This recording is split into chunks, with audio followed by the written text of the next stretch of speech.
My Jandy ePump won't turn on. Controlled with AquaLink RS. Relay turning on at AquaLink RS.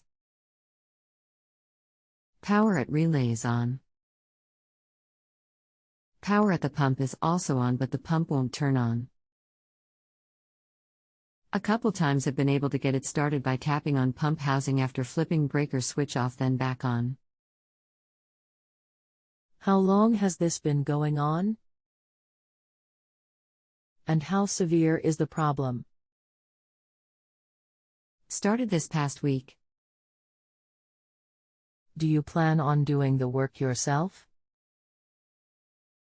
Yes.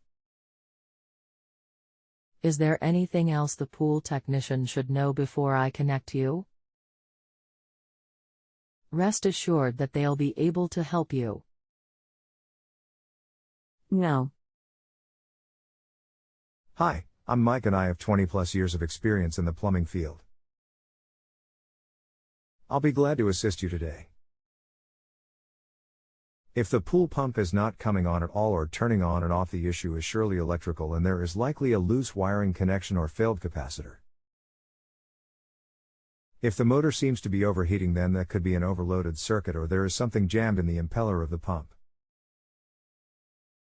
If the pump is running but is not pumping anything, then the issue is either a leak on the suction side, dirty filter, or an obstruction.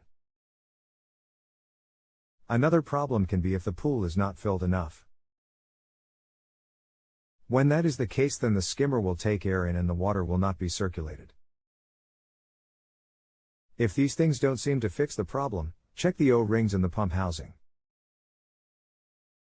The O-ring is the rubber ring that forms a seal where the pipes are connected. If it looks damaged, it may need to be replaced.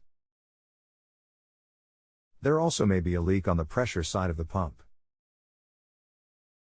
If that is the case, then it is usually the O-ring in the impeller housing, so be sure to check that it is sealed well if it comes down to inspecting the pump impeller. If the pump is very noisy, then the problem could be cavitation. Cavitation happens when your pool pump is starving for water. Correcting that could be as simple as clearing a clog out of a plumbing line, or it could also be an air leak somewhere in your system.